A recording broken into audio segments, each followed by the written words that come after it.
The first thing you notice in Asterisk, the Equalizer 2 Asterisk, is not the violence, nor the mystery, nor even the quiet authority of Robert McCall. It's a weathered poetry of a man walking through a world that has already priced him in. The film opens like a soft bruise, a rain-damped street, a half-lit room, a loneliness that feels more like an unpaid debt than a mood. And into that dim corridor of human ache steps McCall, carrying what feels like a lifetime of unbalanced ledgers. These first images don't shout. They hum, a low, steady frequency of discipline and decency, the heartbeat of a man who has measured both cruelty and compassion down to cents and seconds. From the very beginning, Asterisk, the Equalizer 2 Asterisk, announces itself not only as a narrative but as an engineered financial and emotional enterprise, a $62 million, approximate, negotiation between art, risk, and return. The film understands that sequels inherit a paradox. The audience wants something asterisk new asterisk, but they also want something asterisk identical asterisk to the emotion they felt before. So the opening minutes operate like a subtle investor pitch. We know what you came for, the film whispers, and we'll deliver, but we'll deliver with patience.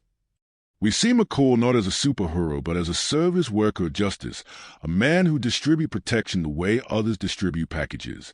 These opening scenes are modest in scale, practical in lighting, and restrained in choreography, and that restraint is not a limitation but a cost-optimized strategy.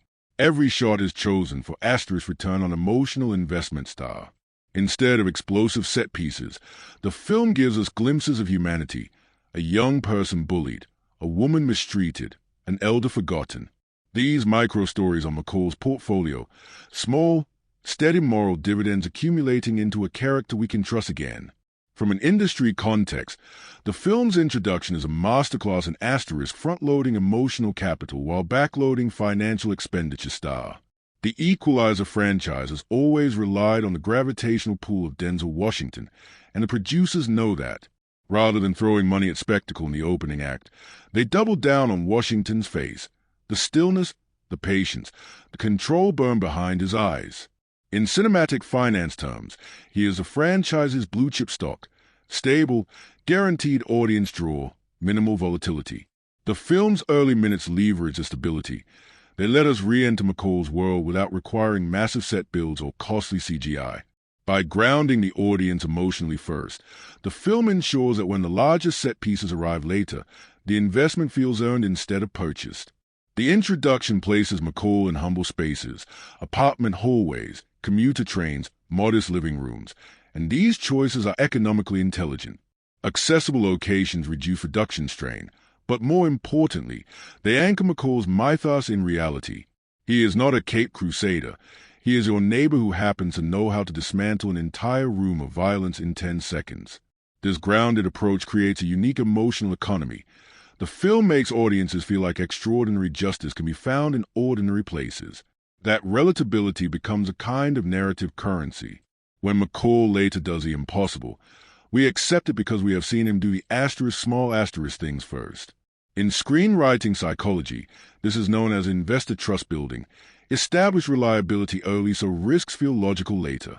Then comes a subtle technical gamble. The film's intro uses slower pacing than typical action sequels. This is unusual in a marketplace where many studio films front-load spectacle to maximize retention curves. But Asterisk, the Equalizer 2 Asterisk, chooses the opposite, a gentle on-ramp instead of a spike. And this choice works because McCall himself is a slow-burn character. His silence is a special effect. His discipline is his CGI. When he does erupt into violence, the audience feels the asterisk weight asterisk, not the choreography. Thus, the film's pacing strategy mirrors McCall's psychology, measured, patient, inevitable. That synchronicity between character and rhythm is a form of cinematic engineering, aligning narrative tempo with emotional expectation to maximize long-term engagement. The introduction also lays out the film's thematic assets: grief, responsibility, moral vigilance, and the price of compassion. These themes may seem abstract, but in Cinema Vault terms, they are high-value products. They attract not only entertainment audiences but education-leaning viewers, wellness-minded viewers, and psychology-focused audiences, categories that streaming platforms prize for their longer watch times and high fidelity. The intro positions McCall as a quiet educator of justice. Every gesture teaches something. That kindness can be militant, that empathy can be strategic, that silence is another form of accounting before one spends a currency of violence. This approach makes a film appealing not just as action, but as asterisk study material asterisk, a reflective experience that advertisers and platforms categorize under premium intellectual engagement. On a production level, the opening sequences reveal the discipline of the filmmaking team. Lighting is naturalistic, often relying on practical sources, lamps, streetlights, train fluorescence, which reduces rigging time and increases shooting efficiency. Camera movement is minimal and purposeful. Cuts are measured. Colors lean toward washed blues and steely grays, creating a visual liquidity that feels calm but ready to fracture. This design philosophy tells the viewer unconsciously, the world is muted now, but a rupture is coming. In Cinema Vault language, this is emotional preceding, preparing the audience's internal risk tolerance for the sharper beats ahead. When tension arrives later, the nervous system has already been primed. Crucially, the introduction repositions McCall in a social ecosystem. Unlike the first film, which centered more heavily on his isolation, the Equalizer 2 introduces him in a slightly broader network: neighbors, employers, community members, a young man he mentors. This is not incidental. From a psychology standpoint, the film is expanding McCall's stakeholder map. Characters become emotional shareholders, each with their own micro-investment in his moral journey. Their presence in the intro is a way of increasing the film's surface area for emotional risk. The more people McCall quietly protects, the more narrative value is generated when that protection is threatened. It is a storyteller's version of compounding interest. By the time Step 1 concludes, the film has already established its hybrid identity, a moral thriller wrapped in a financial logic, a character study delivered with industrial precision. Nothing explosive has happened yet, but the internal gears are toning. Production economy, emotional setup, character anchoring, brand realignment, IP continuity, and thematic calibration. The intro is telling us, this sequel is not here to impress with scale. It is here to impress with alignment. Art aligned with engineering. Emotion aligned with efficiency. A man's quiet war aligned with the studio's careful ledger. And when the rain settles on McCall's shoulders in those early frames, we realize we are not simply watching the start of a story. We are watching the capital foundation of a cinematic enterprise being laid with the calm hands of a man who has seen storms far worse than this. The early minutes of the Equalizer 2 move with the quiet certainty of a man who has already calculated the emotional and moral IOI of every step he takes. And as we enter the first half of this story, we're watching something more than action choreography. We're observing a kind of psychological prototyping. Every scene feels like a small laboratory where Denzel Washington's Robert McCall tests the world for pressure points, vulnerabilities, and the cost of doing nothing. This is where the film behaves like a startup in R&D mode, gathering data, mapping risk, and identifying where compassion intersects with danger. The narrative begins by re-establishing McCall's new ecosystem, a retired assassin functioning as an unlicensed social service provider, quietly restoring moral balance in a world that keeps slipping toward chaos. He now works as a Lyft driver, and this job becomes a sort of emotional dashboard, offering him real-time insights into human suffering, loneliness, and predation. In startup language, the car becomes a prototype interface, the user testing environment where McCall reads human behavior the way analysts read early customer feedback. The film invests heavily in what I call pacing IOI**. Every minute is crafted to yield two values at once: narrative tension and emotional clarity. The early plot isn't in a hurry. Instead, it establishes the rules of the world like a patient company onboarding new stakeholders. When McCall protects a young woman assaulted by wealthy partygoers, the movie is demonstrating its product promise, justice delivered with surgical precision and zero external marketing. The emotional reward is immediate, and the audience subconsciously registers trust in the brand. A key moment in the first half comes through McCall's mentorship of Miles, a young artist pulled between creativity and the gravitational pull of street violence. In financial terms, McCall is making a high-risk, high-potential investment, but one that relies entirely on emotional capital. When he tells Miles that talent is a currency, not a shield, the script anchors a film in a deeper market of human choices. Miles' future, like any startup, depends on where he allocates attention, discipline, and hope. Meanwhile, the murder of McCall's former colleague Susan Plummer acts as a catalytic market shock. The equilibrium breaks. The story's tone shifts from local intervention to global investigation. In structural economics, this is a moment the film transitions from prototype testing into scaling phase. The small problems McCall fixes, an elderly man searching for a stolen painting, a traumatized survivor seeking closure, suddenly merge with a larger conspiracy that demands a different kind of capital, moral liquidity, tactical intelligence, and a willingness to burn old bridges. The investigation sequences in Brussels and Washington, D.C. are framed like forensic audits. McCall is not simply looking for names. He's testing the architecture of betrayal.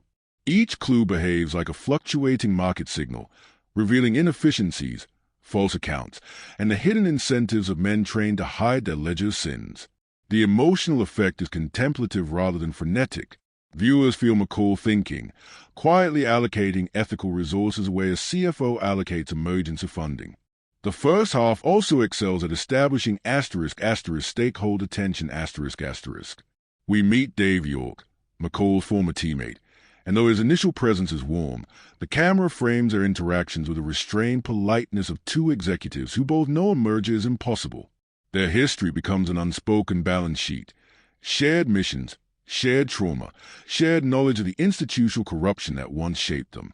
The film positions York not as a villain but as a competing philosophy. One man invests in healing, the other in survival at any cost. Structurally, the movie uses McCall's quiet domestic rituals, cleaning, reading, tending to his apartment, as behavioral dashboards. These moments reveal how precision is his coping mechanism and how trauma engineers routines that double as emotional guardrails. In the language of behavioral economics, McCall minimizes cognitive load by maximizing order. The rhythm of the first half is therefore not just plot. It is a study of a man optimizing his mind the way an engineer optimizes a circuit board. As the investigation deepens, the tone becomes more atmospheric, almost documentary-like in its smooth patience. The film respects silence, using it like liquidity, something that fills the spaces where lesser films would force exposition. This emotional minimalism is a form of narrative efficiency. Every quiet look, every measured breath is a cost-saving device that replaces lines of dialogue with psychological clarity. By the time we reach the midpoint, the story has built a tight portfolio of emotional investments. The old man seeking justice for his sister, Miles struggling to finish his mural, Susan's death casting a long financial shadow over McCall's conscience. These arcs are not side quests. They are assets converging into a single balance sheet.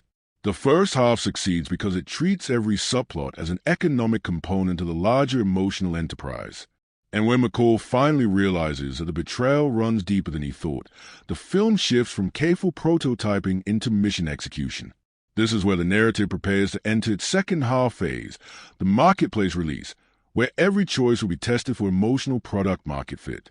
The film closes the first half not with spectacle but with tightening threads, setting the stage for a payoff that will convert moral risk into profound dramatic return.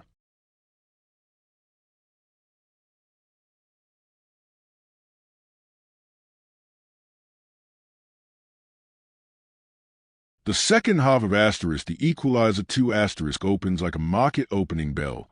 Tension that has been quietly accruing now demands release. McCall moves with the precision of a seasoned executive executing a high-stakes merger, every step calculated, every strike intentional. The narrative shifts into a growth phase mode. What was small, local intervention now becomes strategic escalation. The emotional stakes, invested meticulously in the first half, are now liquidated in a series of confrontations that convert audience empathy into visceral engagement. Each act of justice is a payout on the moral ledger we've been following, and every consequence reinforces the film's brand of ethical retribution. The murder of McCall's former colleague Susan Plummer functions as a catalytic shock that transforms the first half prototypes into high-stakes product deployment. This is no longer about helping the downtrodden in discrete, isolated cases. It is about systemic correction. McCall's investigation becomes a data-driven hunt. Patterns emerge, anomalies are tested, and variables are controlled. From a cinema vault perspective, the film treats plot resolution like product market testing. McCall tests each theory, executes each intervention, and monitors the responses, all while maintaining the film's emotional realism. As McCall confronts Dave York, the narrative explores the cost-benefit analysis of moral choices. York embodies a market of ethical compromise. He has invested heavily in self-preservation and exploitation. McCall, by contrast, invests in moral currency. Every interaction is a transaction with potential for high emotional return or catastrophic loss. The audience watches not merely a fight, but a series of negotiations framed by violence. Each beat demonstrates the opportunity cost of conscience versus survival, a study in behavioral economics transposed onto kinetic choreography. The film's pacing in this half becomes an intricate calculus. Bursts of rapid movement are counterbalanced by quiet preparation, mirroring the rhythm of a disciplined investment strategy. Action sequences are staged to maximize clarity while minimizing unnecessary expenditure. Camera angles are chosen for efficiency, editing keeps the eye on the narrative, and stunts are precise, repeatable, and psychologically resonant. This production restraint is critical. It preserves a suspension of disbelief while protecting the emotional investments built earlier. Each set-piece functions as both narrative payoff and brand reinforcement. McCall's confrontations are not gratuitous.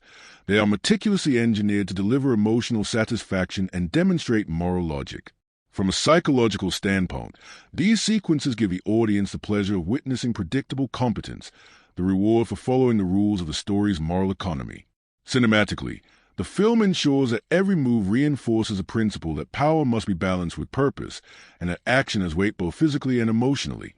The second half also expands McCall's operational ecosystem, integrating allies, informants, and bystanders into a network that amplifies tension.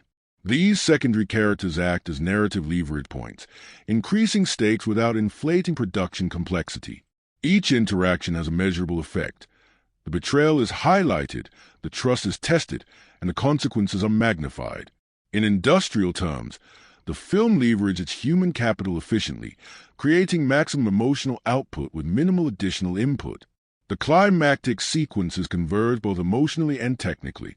McCall navigates urban landscapes with the precision of a logistician. Paths are plotted, timing is optimized, and adversaries are neutralized with careful allocation of effort. From a production standpoint, Fuqua's direction maintained clarity and tension without overspending resources. Close-quarter combat, practical effects, and restrained visual flourishes ensure that the sequences deliver impact while preserving budgetary control. Each punch, each shot, and each pause carries both narrative and fiscal weight.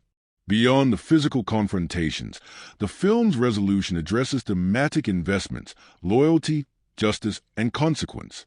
McCall's victory is not simply tactical, it is ethical, and this dual payoff enhances the audience's sense of closure. In cinema vault terms, the narrative converts risk, emotional and moral, into return, catharsis, and satisfaction. By adhering to the rules established in the first half, the film ensures that the payoff feels credible, the suspense justified, and the characters' actions align with the moral calculus that the audience has already internalized. As the narrative arcs converge, subplots resolve with proportionality and economy. Miles' development reaches an authentic conclusion. Minor characters' fates are addressed without overextension, and the betrayal by York is revealed, confronted, and neutralized. Each resolution reinforces a principle of narrative efficiency. Every investment, every subplot, every emotional currency introduced earlier now produces measurable return. The film demonstrates how careful planning and storytelling translates to emotional IOI. The final beats transform McCall's moral capital into tangible narrative dividends. Violence, suspense, and tension are resolved in a manner that rewards prior emotional investment, mirroring the payoff structure of a well-executed financial portfolio. The audience experiences both the thrill of action and the satisfaction of ethical closure, a dual return on the cumulative investments of the film's first half. Cinematically, the film concludes with spatial, visual, and tonal echoes of its opening, bringing the ledger full circle. The quiet streets, reflective surfaces, and lingering shadows remind viewers that McCall's world, though temporarily balanced, remains disciplined, watchful, and prepared for future transactions. By the close of the second half, the film has completed its dual mandate. It satisfies audience expectations for action and catharsis while demonstrating the effective allocation of narrative and production resources. Every beat has been considered, every risk hedged, and every emotional investment monetised in the currency of suspense, empathy, and ethical satisfaction. In this way, the Equalizer 2 exemplifies cinema vault principles. It is a study in the alignment of artistry, psychology, and fiscal prudence, a sequel that earns its payoff both on screen and on the balance sheet.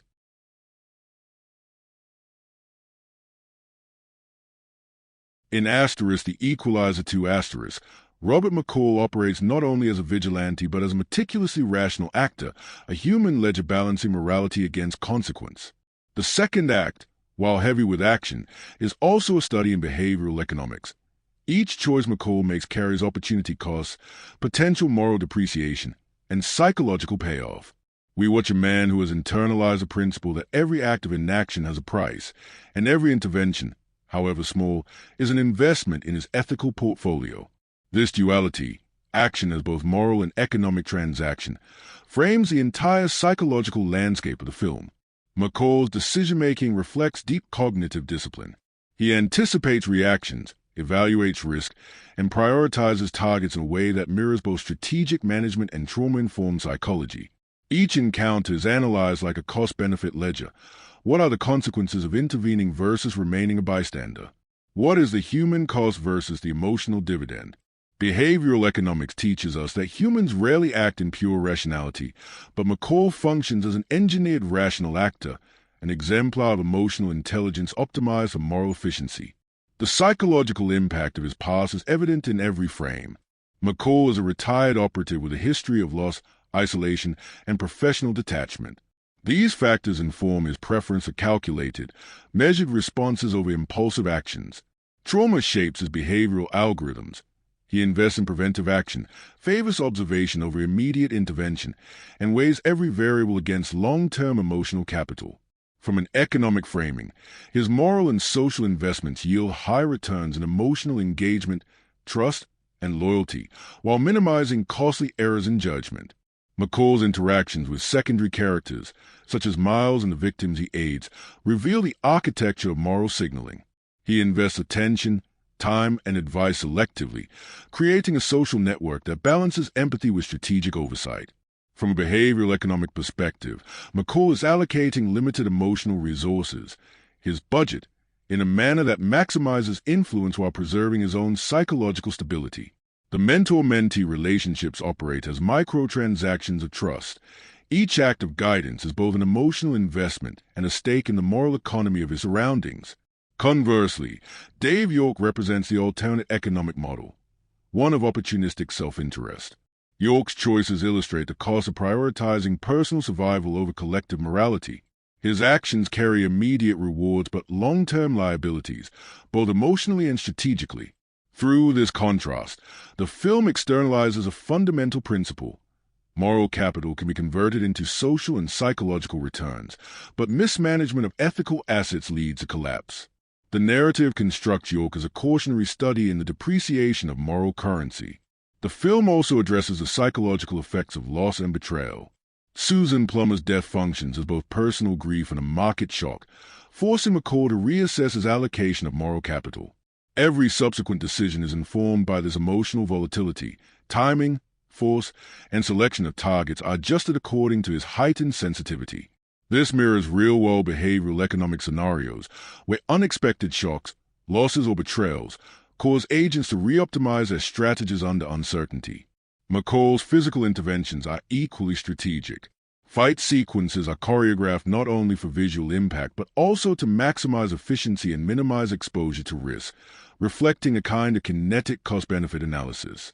Every movement, every strike is deliberate, ensuring maximum effectiveness for minimal expenditure of effort and emotional strain. The audience experiences the satisfaction of watching an optimized agent operate within constrained variables, a narrative analog to algorithmic trading or precision resource allocation. Interpersonal trust is another recurring theme. McCall builds trust carefully, rewards loyalty selectively, and punishes betrayal decisively. These mechanisms mirror real-world signaling in game theory. Costly signals of integrity are used to establish credibility, while violations result in rapid market correction. McCall's behavioral consistency creates a predictable system within which other characters operate, and the audience's understanding of this system heightens a perceived realism about the moral and kinetic economies of the film.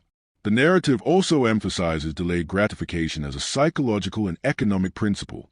McCall often restrains himself, allowing situations to unfold before acting. This patience mirrors investment strategies where long-term returns outweigh short-term gains. From a cinematic perspective, these moments of observation create tension, deepen empathy, and increase the eventual payoff's impact, an emotional compounding effect. Every delayed action enhances narrative ROI, proving that restraint, like strategic patience in finance, yields amplified returns. Even minor characters operate under simplified versions of these principles. Victims, witnesses, and allies navigate McCall's moral market, making decisions that have ripple effects on the narrative economy. These microeconomic choices enrich the story's psychological realism while reinforcing the notion that in a system of moral exchange, every agent's behavior carries measurable consequences. The film uses these interactions to illustrate the interplay between ethics, risk, and reward across a social ecosystem. Ultimately, Step 4 demonstrates that the Equalizer 2 is not just an action movie but a study in the intersection of morality, psychology, and strategic resource allocation. McCall functions as a model of optimized ethical behavior under pressure, turning human empathy, trauma-informed insight, and tactical efficiency into measurable returns in both narrative and emotional currency. His world, while fictional, mirrors real-world behavioral economics. Every action, every choice, and every relationship involves trade-offs, risks, and calculated returns. The audience experiences not only catharsis but also an implicit lesson in decision-making under uncertainty, investment of moral capital, and the psychology of strategic human behavior. When you peel back the curtain on the Equalizer 2, you begin to see it for what it really was. Not just a story about justice, but a business proposition crafted to form as reliably as a mature bond fund. The publicly stated production budget sits at almost equal to $62 million. Content reference OA Site 1, index equals 1. Some sources, given tax credits and varied accounting, place the cost a bit higher, in the high $70 million range, which underscores that even mid-budget films carry accounting flexibility and built-in margin for variance. Content reference OA Site 2, index equals 2.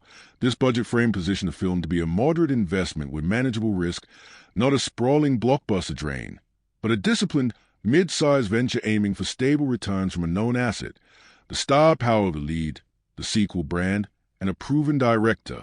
The marketing spend, though rarely made public in full, must be layered on top of that production budget. For a mid-range action thriller from a major studio in 2018, marketing, prints and advertising, global release push, partner promotions, etc. likely added tens of millions of dollars more. Because marketing is often treated separately, the true total cost to break even would therefore exceed the base production number. The general industry wisdom: a film needs around **2.5 times its production budget at box office gross to cover production plus marketing plus distribution theater cuts. Content reference OA Site 3, index equals 3. On the revenue side, the Equalizer 2 grossed about $190.4 million worldwide **. Content reference OA Site 4, index equals 4. Breaking that down, roughly $102.1 million domestic, US plus Canada, and $88.3 million international **. Content reference OA Site 5, index equals 5. Opening weekend delivered almost equal to $36.0 million domestically **. A strong front-loaded return that likely recouped a large portion of the domestic marketing spend and positioned the film well for ancillary markets. Content reference OA Site 6, index equals 6. On theatrical gross alone, the multiplier over production budget is roughly **3 times, 190M62M almost equal to 3.07 **. Content reference OA Site 7, index equals 7. Given that multiplier, and assuming typical splits, studios keep a portion depending on market, theaters take their share, distribution costs apply. The Equalizer 2 likely approached or surpassed break-even in theaters alone, before considering *** additional revenue streams ***, home video, streaming, TV licensing. international ancillary deals, merchandising tied to the franchise identity, etc. For instance, estimated domestic video sales, DVD plus Blu-ray, alone were tilde 26 US dollars and 20 cents million asterisk. Content reference, OA is site 8, index equals 8. From a return on investment, ROI, perspective, this qualifies the Equalizer 2 as a moderately profitable enterprise not a mega blockbuster cash cow with blockbuster margins, but a stable mid-tier asset The combination of controlled budget, proven star, modest marketing load, relative to $200 million plus blockbusters, reliable international appeal, and strong ancillary tail likely generated a healthy, if not spectacular, profit margin for the studio once all revenue sources were consolidated. Strategically, the film's financial profile illustrates the advantage of brand plus actor plus formula movies, with a known protagonist, Denzel Washington, and a familiar vigilante action template, a product with relatively low downside and predictable upside. The risk was limited, no untested IP, no expensive world building. And the upside was stable thanks to global recognition of the actor and the franchise's tonal consistency. It's also worth noting that because the budget isn't at the high end, like a $200 million tentpole, there was less pressure for hyper-blockbuster returns The Equalizer 2 could win with modest but consistent box office performance plus long-term ancillary revenue, which is often a safer bet in the film business than high-risk large-budget spectacles. In sum, The Equalizer 2 represents a classic example of mid-budget Hollywood economics done right. It balanced production cost, marketing exposure, audience expectation, and ancillary revenue potential to produce a film that, while not a runaway financial phenomenon, delivered solid returns with restrained risk For investors and studios, it reaffirmed that sequels built around trusted stars and modest budgets remain a viable, even dependable, part of the cinematic portfolio. The Equalizer 2 may appear at first glance as a straightforward vigilante action sequel, but beneath the surface, it is a study in technological precision and production innovation. Antoine Fuqua and his team use cinematography, editing, and sound design as tools not only to heighten emotion, but to optimize production efficiency, essentially leveraging technology as an emotional multiplier. The film's camera and lighting strategies, choice of lenses, and post-production pipelines all work to achieve cinematic immersion without inflating the $62 million approximate production budget. This is a textbook example of technology serving both art and financial prudence. The primary cinematography, led by Robert Elswit, relied heavily on I Alexa LF cameras paired with a mixture of prime and zoom lenses to capture both intimate character moments and high-intensity action sequences. The Alexa LF allowed the team to exploit high dynamic range and low light performance, reducing the need for extensive lighting setups in night sequences, a notable cost-saving measure. Practical lighting was often prioritized over large, complex rigs, giving interior sequences an authentic, lived-in texture while shortening setup times and increasing shooting efficiency. Each shot's visual economy mirrors McCall's own tactical efficiency, precise, deliberate, and effective. Action sequences utilized practical stunts wherever possible, reducing reliance on CGI, while the film incorporated digital enhancements for safety and minor visual augmentations. Most fight choreography and car sequences were executed physically.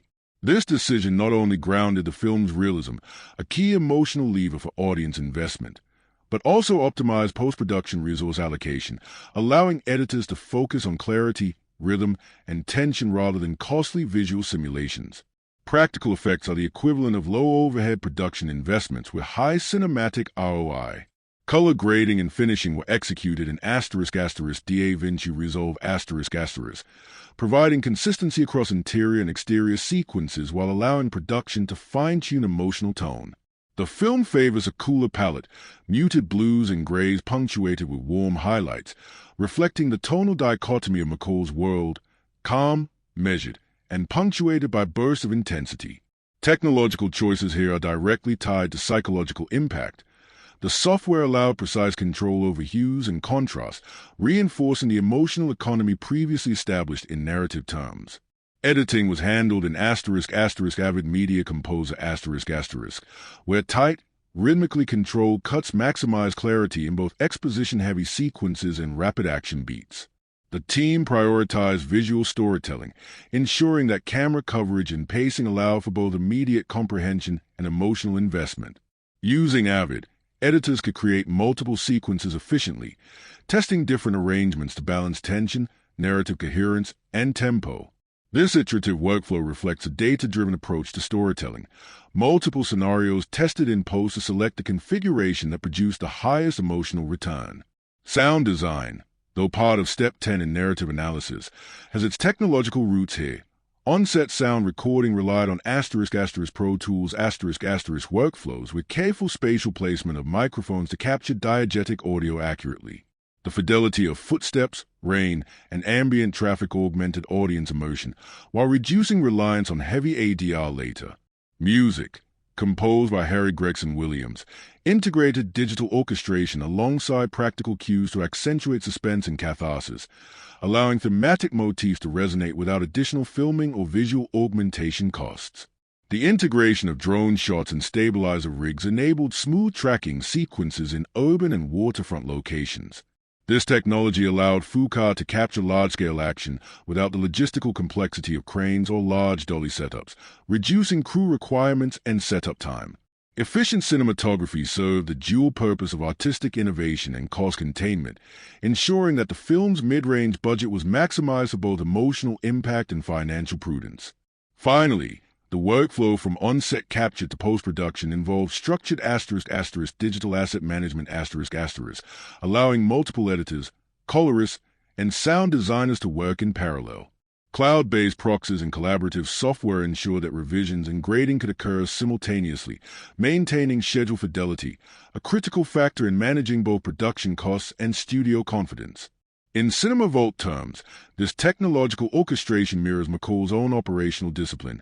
Every asset, every tool, every decision is leveraged for maximum impact with minimal waste. In conclusion, Step 6 demonstrates that the Equalizer 2 is not just a narrative enterprise but also a technological achievement. Its use of high-resolution cameras, practical stunts, color grading precision, efficient editing workflows, and sound recording innovations exemplifies the way technology can magnify storytelling while respecting budgetary constraints. The result is a film where every frame, every movement, every sonic cue is optimized for emotional return, a production designed to deliver both cinematic satisfaction and financial accountability. Behind the cinematic surface of the Equalizer 2 lies a meticulously coordinated network of production management decisions, a logistical ecosystem that mirrors corporate project management as much as it does artistic direction. Antoine Fuqua, along with his production team, function like executive officers in a medium-sized enterprise, balancing timelines, human capital, and resources to ensure the $62 million, approximate, budget achieved maximum return on investment. Each set, each scene, and each sequence was orchestrated with a dual goal: narrative efficiency and fiscal prudence. The shooting schedule was designed to minimize idle time and maximize coverage. Urban locations in Boston were scouted for both aesthetic appeal and operational efficiency, allowing multiple sequences to be filmed in proximity. By clustering scenes geographically, the production reduced transportation costs, crew overtime, and equipment movement, all of which are significant line items in mid-budget productions. Each logistical choice became a tangible contribution to the studio profit forecast. Workforce allocation mirrored corporate hierarchies. Department heads, cinematography, production design, stunts, and costume reported in a structured chain of command, enabling decisions to propagate quickly without bottlenecks. This hierarchy ensured that creative and operational decisions were aligned, preventing costly delays or miscommunication. In effect, the production operated like a lean corporate project team, where every member's task contributed directly to both artistic output and economic efficiency. Time, in film production, is capital, and the Equalizer 2 treated it as such. Scenes were meticulously storyboarded, and shooting days were scheduled with precision, limiting exposure to unforeseen overruns. Contingency blocks were reserved for high-risk sequences, particularly action and stunt work, while low-risk dialogue scenes filled the predictable gaps. This temporal budgeting demonstrates a financial discipline akin to resource allocation in corporate capital projects. Hours, like dollars, were carefully invested for maximum measurable output. Studio economics also shaped creative choices. With a proven star and a successful first installment, the studio emphasized risk mitigation over radical innovation. Script revisions, stunt planning, and location scouting all underwent cost-benefit analysis. Each creative investment was weighed against potential audience return. A dramatic fight sequence might require additional stunt doubles and special effects, so it was executed only if narrative payoff justified the expense. This integration of financial reasoning into creative planning is a hallmark of professional-grade production management. Leadership on set functioned as both creative oversight and fiscal governance. Fuqua's direction balanced artistic vision with production realities, adjusting camera setups, lighting, and choreography to maintain clarity while avoiding unnecessary complexity. Decisions were continually cross-referenced with budgetary constraints, illustrating a form of creative accounting, making the film appear expansive and cinematic while controlling hidden costs. Crew decisions, from camera placements to practical effects, were optimized for both visual impact and operational efficiency. Communication pipelines were critical to maintaining schedule fidelity. Daily production meetings allowed departments to anticipate needs, preempt delays, and adjust resources. Technology supported these pipelines through digital scheduling, shot tracking, and asset management. Real-time updates allowed the production to monitor progress against planned milestones, ensuring that artistic ambitions remain grounded in logistical feasibility. In financial terms, these operational systems functioned as predictive analytics for time and resource expenditure. Risk management was embedded in every phase. High-risk sequences, such as close-quarters combat or water-based stunts, were rehearsed extensively with contingency protocols to prevent injury or downtime. Insurance considerations, another significant factor in studio economics, informed these rehearsals and guided production choices. Each precaution reduced the likelihood of schedule slips, ensuring that both narrative and fiscal objectives remained aligned. The coordination of production design, costume, props, and locations further illustrates the blend of creative ambition and cost control. Sets were selected or adapted for dual functionality. Props were chosen for both realism and efficiency, and wardrobe decisions reflected character psychology while remaining durable for repeated takes. These choices simultaneously enhance cinematic authenticity and minimize operational expenditure. In conclusion, Step 7 demonstrates that the Equalizer 2 is as much a study in production economics as it is an action thriller. Studio leadership, efficient scheduling, optimized resource allocation, and embedded risk management create a production environment where artistic goals and financial imperatives converged. The result is a film that feels polished, deliberate, and emotionally resonant, all while adhering to the fiscal discipline necessary for a mid-budget Hollywood investment to yield a measurable ROI. The Equalizer 2 is first and foremost a work of fiction, yet its attention to verisimilitude demonstrates an underlying commitment to historical and scientific accuracy where it matters. Antoine Fuqua and the production team treated McCall's world with a blend of realism and cinematic economy, ensuring that actions, locations, and procedural details reflected plausible human behavior and credible investigative methods. The filmmakers understood that the audience's suspension of disbelief relies on grounding extraordinary events in a framework that aligns with real-world logic and scientific principles. Locations in Boston and Washington, D.C. were meticulously selected to reflect authentic urban environments. Street layouts, public transportation, and interior architecture were chosen not merely for aesthetic appeal but for their practical plausibility. These choices adhere to urban geography and spatial reality, allowing action sequences, car chases, foot pursuits, and tactical maneuvers to function logically within a recognizable world.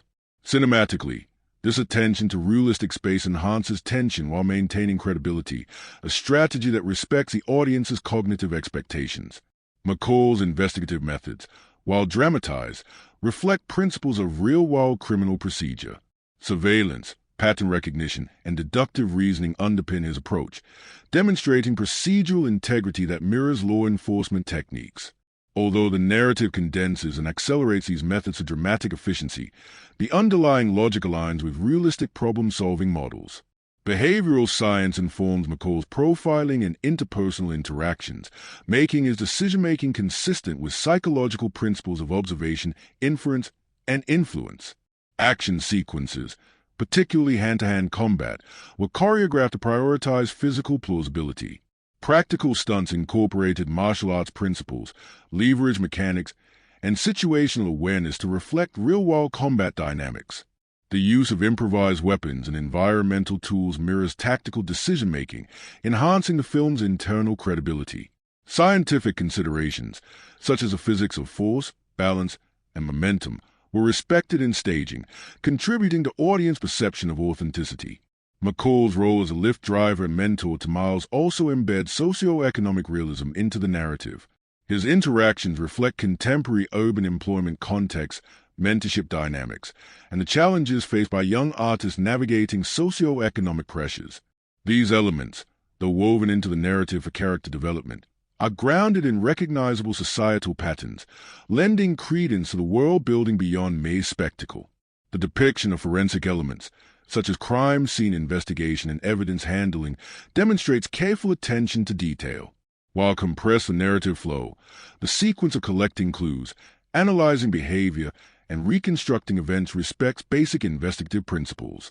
Props, procedural gestures, and dialogue were designed with input from consultants familiar with law enforcement and tactical operations, ensuring that McCall's methods resonate with plausibility without compromising cinematic pacing. Technology within the film, from surveillance cameras to mobile tracking, mirrors real-world capabilities of the late 2010s. The filmmakers avoided overpowered fictional gadgets, instead emphasizing McCall's skill, observation, and ingenuity. This approach maintained scientific accuracy by reinforcing human expertise over technological deus ex machina, creating a narrative economy where skill and intelligence, rather than improbable devices, drive outcomes. Environmental and atmospheric considerations, such as rain-soaked streets and nighttime lighting, reflect real-world physics and urban microclimates. Cinematographer Robert Elswit employed lighting that simulates natural sources, demonstrating an understanding of light reflection, diffusion, and human visual perception. These technical choices not only enhance visual storytelling, but also reinforce the believability of McCall's environment. Even the film's portrayal of interpersonal dynamics aligns with social psychology. McCall's negotiation, persuasion, and influence strategies are rooted in established theories of trust, reciprocity, and authority. These behavioral frameworks underpin interactions with both allies and adversaries, enhancing the narrative's credibility. By aligning character behavior with observable human tendencies, the film grounds its dramatic conflicts in scientifically recognizable patterns of decision-making.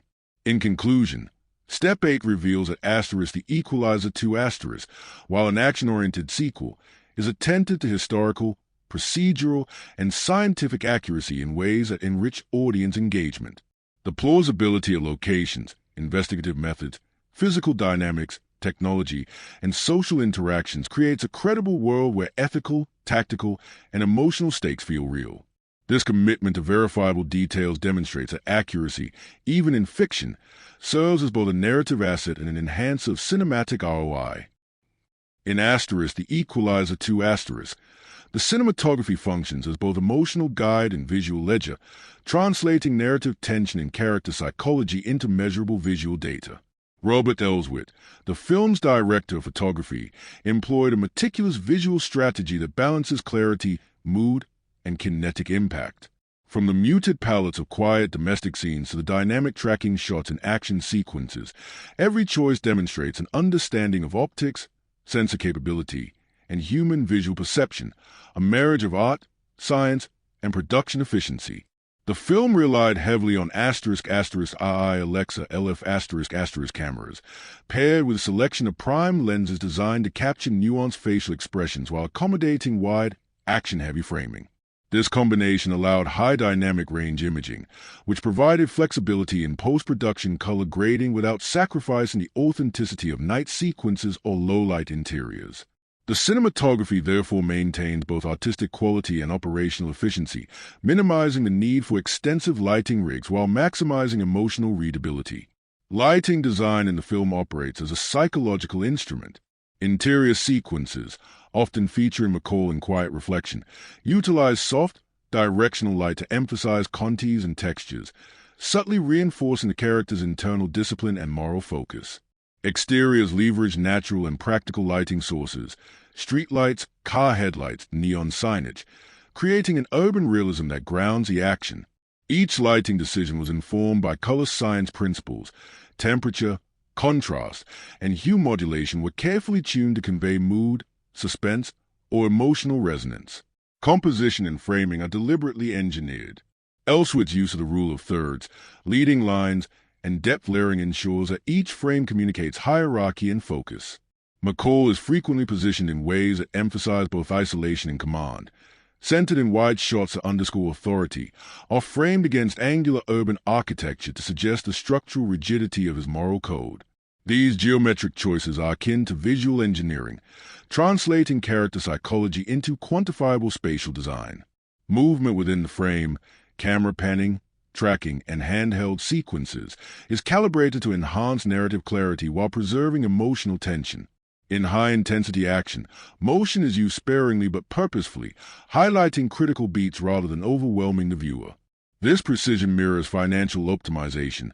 Every movement has a cost in production energy and audience cognitive load, and each is deployed to maximize measurable return in clarity and engagement. Color grading, executed in **Da Vinci Resolve ***, reinforce both emotional tone and visual hierarchy. Muted blues and grays dominate, with warmer highlights reserved for human connection or narrative pivot points. This deliberate modulation creates subconscious cues for audience attention and empathy, demonstrating how cinematic color science can serve as an emotional amplifier. These grading decisions also maintain continuity across multiplication shoots, reducing post-production corrections and preserving time and budget. The film's visual engineering extends to action choreography. Shots are planned to ensure readability, with camera placement, lens choice, and movement synchronized to maximize spatial comprehension. Fight sequences are lit and framed to accentuate force, leverage, and tactical positioning, reflecting both real-world physics and cinematic psychology. The result is that viewers experience not just spectacle but also credible spatial orientation, enhancing immersion and satisfaction. Dynamic range and exposure management was central to the visual strategy. Shooting in variable light conditions, rain, night streets, interior lamps, required careful sensor calibration and careful planning of exposure latitude. The Alexa LF system allowed Elswit to capture subtle gradations without blowing out highlights or losing shadow detail. This technical foresight reduces post-production time and ensures consistency, which in turn protects both schedule and budget, the economic side of visual engineering. Visual motifs recur throughout the film, such as reflections in glass, rain-damp streets, and shadows framing McCall. These motifs are not decorative. They serve as both narrative signifiers and audience emotional cues. They guide viewer focus, signal moral ambiguity, and underscore tension. In cinematic terms, this repetition acts like a branding strategy. Visual patterns reinforce narrative and thematic identity, enhancing emotional IOI with minimal incremental cost. In conclusion, Step 9 demonstrates that the Equalizer 2 is a study in visual engineering as much as storytelling. Through lens selection, lighting, composition, dynamic range, color grading, and motion, the cinematography transforms ethical, psychological, and narrative stakes into a measurable visual experience. Each frame is a carefully calculated investment, designed to maximize clarity, emotional resonance, and audience immersion, a textbook example of how art and technology coalesce to create cinematic efficiency and impact. The auditory landscape of the Equalizer 2 is as meticulously constructed as its visual and narrative architecture, transforming sound into a vehicle for emotional, psychological, and narrative investment. Harry Gregson Williams' score, combined with precision-engineered sound design, turns everyday city noise, footsteps, and ambient elements into a kinetic and immersive environment. In Cinema Vault terms, sound here functions like financial leverage. Subtle cues compound to generate maximal emotional return, guiding the audience through tension, reflection, and catharsis. The sound team relied on Pro Tools for recording, editing, and mixing, ensuring that diegetic and non-diegetic elements were integrated seamlessly. On location, recordings captured practical sounds, rain, traffic, and ambient city hum, preserving natural acoustic fidelity while reducing the need for synthetic replacement in post-production. This strategy maximized auditory realism and minimized additional cost, aligning technological precision with budget-conscious production. Action sequences, from brutal confrontations to rooftop pursuits, were treated as high-value auditory assets. Each punch, impact, and environmental interaction was designed for clarity and impact. Foley artists recreated the subtleties of human movement and physical contact to convey weight, timing, and spatial context. By ensuring that these elements were immediately intelligible, the film reinforced narrative comprehension while heightening suspense, demonstrating how sound engineering can magnify emotional IOI without inflating visual expenditure. Music composition underscored narrative tempo and moral tension.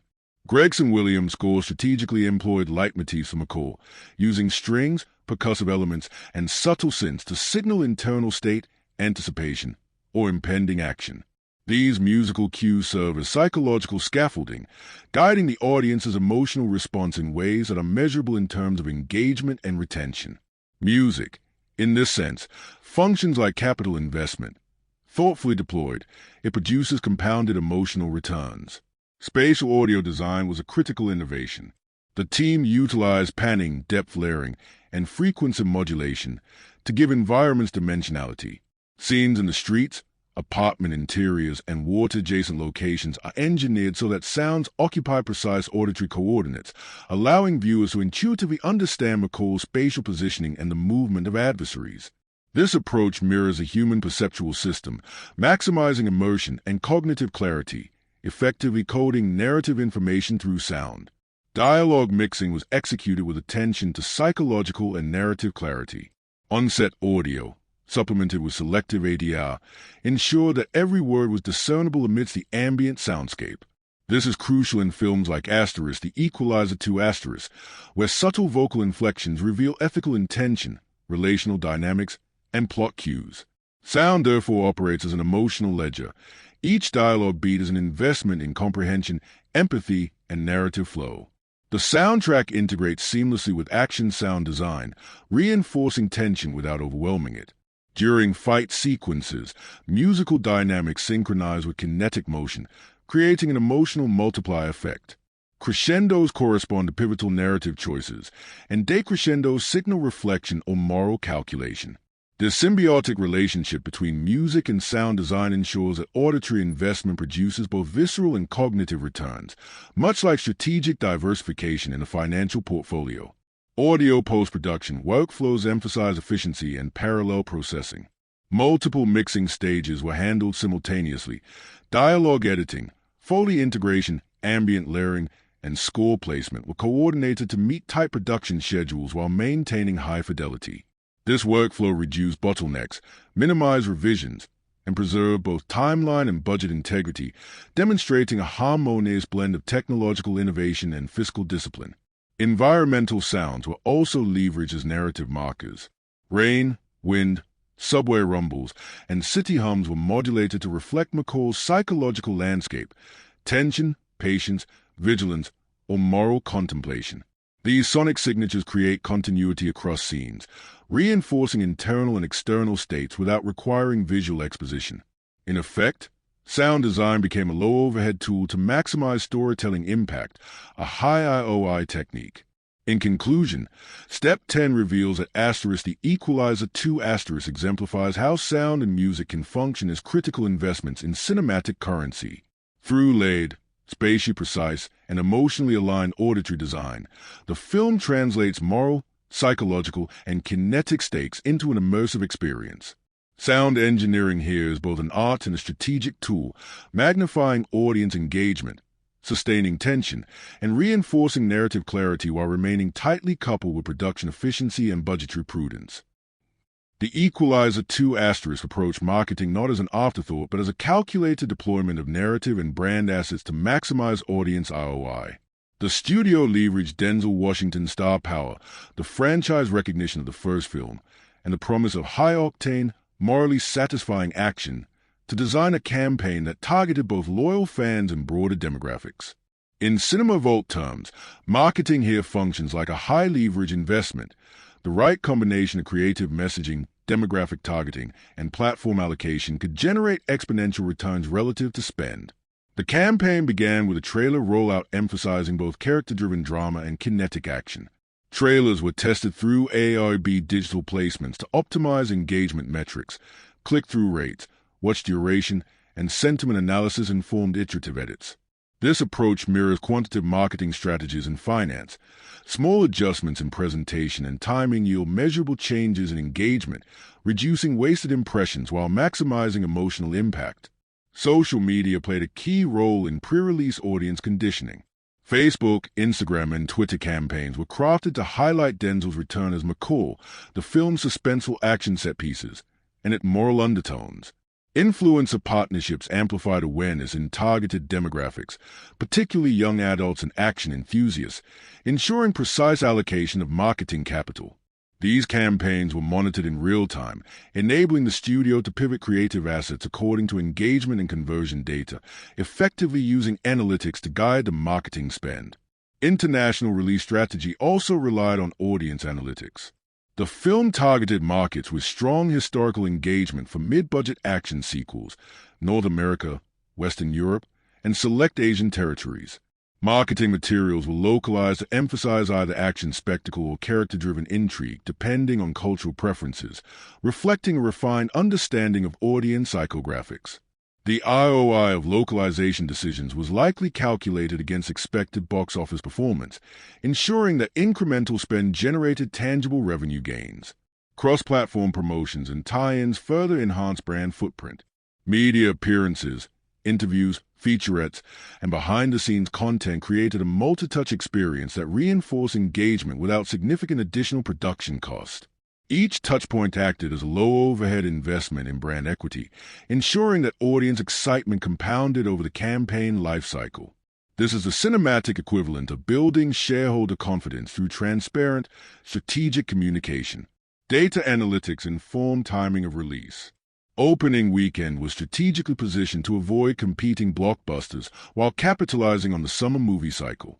Historical data on Denzel Washington's box office draw and franchise loyalty guided decisions on theater count, screen allocation, and digital preview strategy.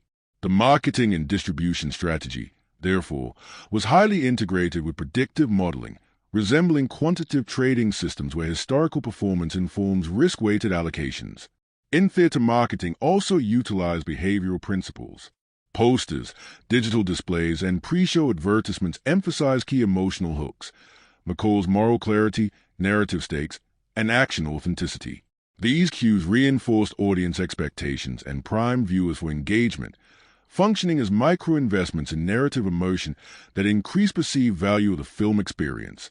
Each impression was a calculated attempt to improve both box office and ancillary revenue. Streaming and post-theatrical marketing was similarly data-driven. Partnerships with digital platforms like Netflix, Amazon Prime, and pay-per-view outlets ensured that the film would maintain visibility after its theatrical window, extending revenue streams without significant incremental production cost. Predictive analytics and historical consumption data informed release timing and promotional intensity to optimize long-tail revenue, demonstrating how marketing intelligence maximizes life cycle profitability. Metrics monitored during the campaign included trailer views, social engagement, pre-sale ticket conversions, geographic performance, and sentiment analysis. These insights allowed real-time optimization, ensuring that marketing dollars were allocated to the highest-performing channels. This level of granular attention to audience behavior exemplifies the synergy of technology, psychology, and finance in modern cinematic marketing strategy. In conclusion, Step 11 illustrates that the Equalizer 2 leveraged integrated marketing and audience analytics as a force multiplier. By combining strategic placement, targeted messaging, influencer amplification, data-driven iteration, and cross-platform visibility. The campaign maximized the film's reach and box office ROI. Marketing, in this sense, is both science and art, a carefully engineered extension of narrative and production strategy designed to optimize audience engagement and long-term revenue potential. The Equalizer 2 * entered the cinematic landscape with both anticipation and skepticism, as sequels often do. From a critical perspective, the film garnered mixed reviews, with Rotten Tomatoes reporting an approval rating of approximately *50–55%**. Critics' consensus: Denzel Washington delivers a compelling lead performance, but the film relies heavily on familiar formulas, and Metacritic assigning a score of *54/100**, approximate. RottenTomatoes.com, https://www.rottentomatoes.com/m/the_equalizer_2, Metacritic.com, https://movieforward/the-equalizer-2?UTM_source=chatgpt.com. While these numbers suggest tempered critical enthusiasm, audience reception was markedly more favorable, with CinemaScore reporting an **** grade indicative of strong viewer satisfaction and positive word-of-mouth momentum. Awards recognition for **The Equalizer 2** was limited, largely due to the film's genre positioning as an action thriller rather than prestige drama. Nonetheless, Washington's performance and the film's technical craftsmanship, particularly in sound and cinematography, received industry acknowledgement through nominations in action-focused and technical categories at mid-tier awards circuits. While not designed as an awards juggernaut, the film maintained a professional pedigree that reinforced its market credibility and the studio's confidence in franchise continuity. Financially, critical reception intersects with ROI in nuanced ways. Moderate critical scores, when paired with strong audience engagement and strategic marketing, did not significantly impede box office performance. The film grossed approximately $190.4 million worldwide *** on a $62 million, approximate, *** production budget, demonstrating that a strong lead actor, franchise familiarity, and effective marketing can outweigh critical ambivalence. In financial terms, this illustrates the resilience of well-calibrated mid-tier action investments. Brand equity and audience loyalty can insulate revenue projections against variable critical reception. The legacy forecast of **The Equalizer 2** is tied to both its franchise potential and its long-term ancillary revenue streams. Home entertainment sales, DVD, Blu-ray, and digital downloads, generated approximately $26.2 million in additional revenue, approximate, while streaming rights and licensing contracts extend profitability over subsequent years. Collectibles, branded tie-ins, and continued fan engagement contribute residual value that is difficult to quantify precisely but represents a measurable expansion of intellectual property ROI.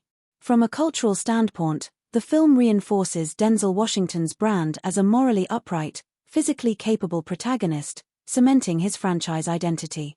This has strategic implications for both the studio and Washington himself. It strengthens negotiating power for future projects, ensures audience retention, and sustains the franchise's credibility. These intangible assets, audience trust, franchise recognition, star equity, function as long-term capital in Hollywood's entertainment economy. Audience analytics post-release further illustrate the interplay between critical reception and financial performance. Social media sentiment, repeat viewing rates, and streaming engagement data indicated consistent satisfaction, particularly among demographics aligned with action thriller consumption patterns. These metrics suggest that the film's narrative and moral clarity resonated, converting moral and emotional capital into measurable commercial success. Legacy considerations also include the broader franchise ecosystem. The Equalizer 2* strengthens the platform for potential spin-offs, sequels, and transmedia storytelling. Each subsequent property benefits from established world-building, audience familiarity, and character recognition, reducing risk and increasing the probability of profitable expansion. In CinemaVault terms, The film functions as a durable asset whose initial investments continue to compound over time in both financial and cultural dimensions. Technological and production choices, including practical stunts, cinematic clarity, and sound engineering, contribute to the film's enduring quality. These decisions, while made for immediate narrative payoff, also ensure that the film ages gracefully for home entertainment and streaming consumption, preserving both audience engagement and ancillary revenue potential. This foresight exemplifies the interplay of artistry, technology, and financial strategy in modern cinema. In conclusion, Step 12 demonstrates that the Equalizer 2 despite mixed critical reception, achieved substantial audience approval and financial success. Its legacy is anchored in a combination of star equity, franchise recognition, operational efficiency, and strategic marketing.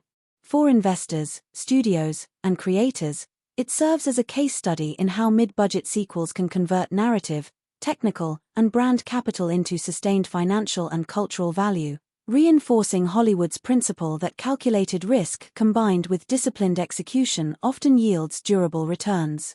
As the credits roll on the Equalizer 2 what remains is not merely an action thriller but a lesson in the intersection of artistry, technological precision, and fiscal discipline.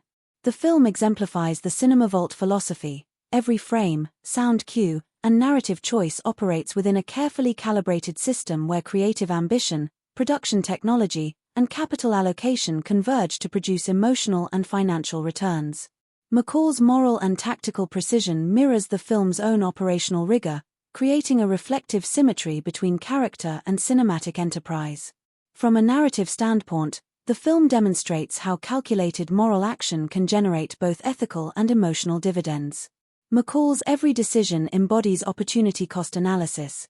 Each strike, each intervention, each restraint is an investment with measurable payoff. This moral economy mirrors the financial strategies employed behind the camera, where production management, budgeting, and technology choices are weighed for return on emotional and fiscal investment. In essence, the story teaches as much about human behavior and ethical calculus as it does about kinetic heroism. Technologically, the Equalizer 2 is a masterclass in leveraging high-fidelity tools for maximum efficiency. The use of **ARRI Alexa LF*** cameras, practical stunts, DaVinci Resolve color grading, Avid Media Composer editing workflows, and Pro Tools sound design created a production ecosystem where creative ambition could flourish without compromising budgetary limits. Each technological choice functioned as a multiplier, enhancing clarity, immersion, and audience engagement while preserving the studio's capital investment, a seamless alignment of art and engineering. Financially, the film's moderate budget, disciplined marketing strategy, and strategic release window illustrate the power of calculated risk. By investing in proven elements, Denzel Washington's star power, franchise recognition, and efficient production design, the studio optimized return while minimizing volatility. The film's worldwide gross of approximately $190 million coupled with ancillary revenues from home entertainment and streaming, demonstrates that mid-budget franchises can provide robust ROI when guided by careful planning, audience insight, and brand integrity. The interplay of art, technology, and capital is evident in every operational decision. Fight choreography was staged for maximum kinetic and narrative efficiency, lighting and composition amplified psychological stakes, and sound design reinforced spatial and emotional clarity. Each investment in craft translated directly into audience engagement, demonstrating the measurable value of technical precision. In this sense, the Equalizer 2 becomes an exemplar of CinemaVault's philosophy, a film where every creative and operational choice is a strategic asset. Step 13 also highlights the intangible elements of cinematic legacy, the reinforcement of Denzel Washington's franchise identity, audience trust, and moral clarity. These are non-financial yet high-value assets, akin to brand equity in corporate finance. They ensure the franchise's durability, support potential sequels, and enhance the long-term profitability of the intellectual property, creating a virtuous cycle where creative and commercial interests mutually reinforce one another. In conclusion, The Equalizer 2 offers a holistic view of modern filmmaking as a balanced ecosystem. Art, technology, and capital operate in synchrony. Narrative tension and character psychology engage the audience emotionally. Production technology optimizes visual, auditory, and temporal efficiency, and disciplined budgeting and marketing maximize financial return. The film exemplifies how ethical storytelling, technological innovation, and prudent investment can coalesce to produce both aesthetic satisfaction and measurable commercial success. If you found this deep dive meaningful, my literature-loving friends, consider liking and subscribing so we can keep decoding the business and beauty of cinema together.